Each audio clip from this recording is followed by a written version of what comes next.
Magandang buhay sa inyong lahat. Ito nakikita nyo ang aking hinahawakang puting wedding gown. So itong puting wedding gown to this lavender fields. Diba? So ngayon tuturuan ko kayo kung paano ko ginawa itong pagkukulay ng damit.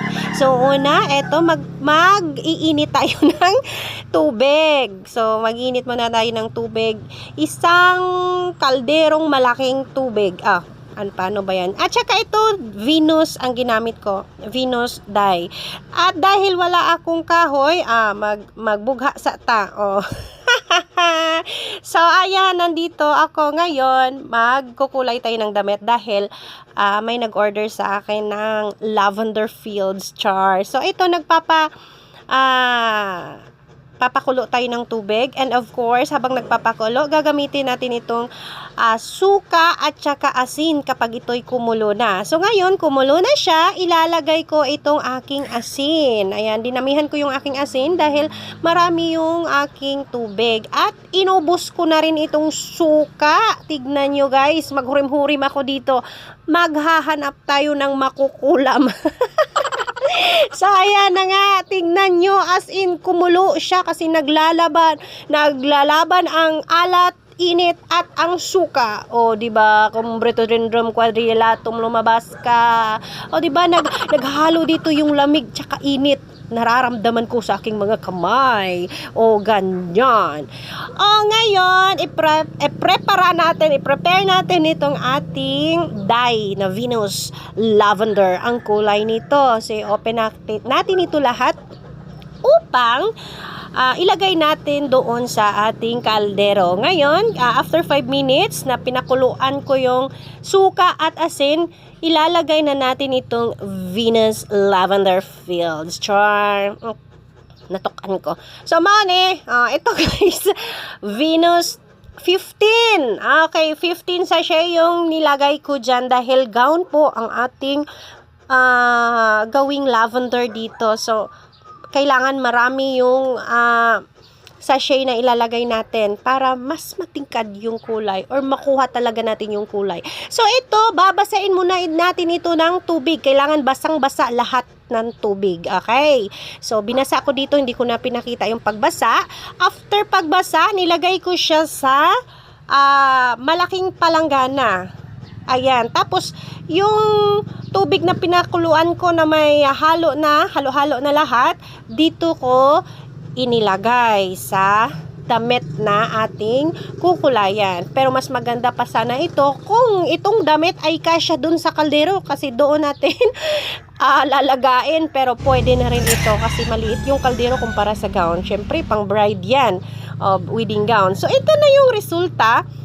Sinampay ko muna siya, hindi ko yan binanlawan ha. Sinampay ko muna siya para ma-absorb niya yung tubig. Hindi ko pa masyadong binabad lang doon at palamigin sa palanggana kasi may isa pa akong kukulayan. So ito, may isa pa akong kinulayan.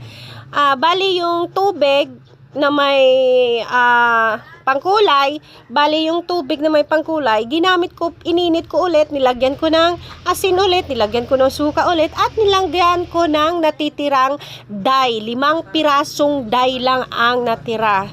So, bali, kunti lang yung nailagay ko na dye kasi nagamit ko na dun sa unang damit. Pero tignan natin yung resulta. Tignan natin ang pagkakaiba nila sa maraming dye at saka sa sa kulang So ito, binabad ko siya. Binabad ko talaga siya hanggang lumamig siya.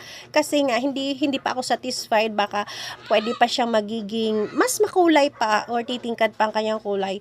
Yun nga lang, hindi talaga siya kasing ganda nung una. Tignan nyo yung una dito sa left side. So, ito na yung resulta mga katropa sa ginamitan natin ng ating dye, Venus. Ito yung first na ginawa ko. Sobrang perfect po talaga yung pagiging lavender niya. Tignan nyo, from puti to lavender talaga siya. Magkaiba dito sa Pikas, tignan nyo, medyo hindi siya gaanong makulay na lavender fields. Tignan nyo, hindi siya masyadong makulay. Kasi ito siya is 15 sachet yung ginamit ko. Tapos yung pinaggawan ko nito, nilagyan ko lang ng 5 sachet para dyan. Pati yung kamay ko nagkulay para dyan. So, kasi wala nang natirang sachet. So yung natirang sachet is 5 piraso. Ito lang ginamit ko dyan. So tignan nyo ang resulta. So hindi siya masyadong lavender. Hindi kagaya dito. Look. Sobrang lavender lang. O, 'di ba? O, 'di ba? Pero ito lavender pa rin sa ilalim. Look, kasi mikado 'yan. So, madaling kapitan ng kulay. Ito kasing mga ganito, hindi to madaling kapitan. Kapitan siya, pero kailangan medyo marami yung sachet na ilalagay nyo. Kaya kayo, bago kayo maglagay ng dye, kailangan alamin nyo kung ilang dye yung mailalagay nyo. Kung kapag malaking damit, syempre dagdagan nyo ng dye. Kagaya nito, 15 piraso yung nilagay ko dyan. And of course, ibabad nyo muna ng mga 1 hour bago nyo banlawan ng malinis na tubig. And that's all. Thank you!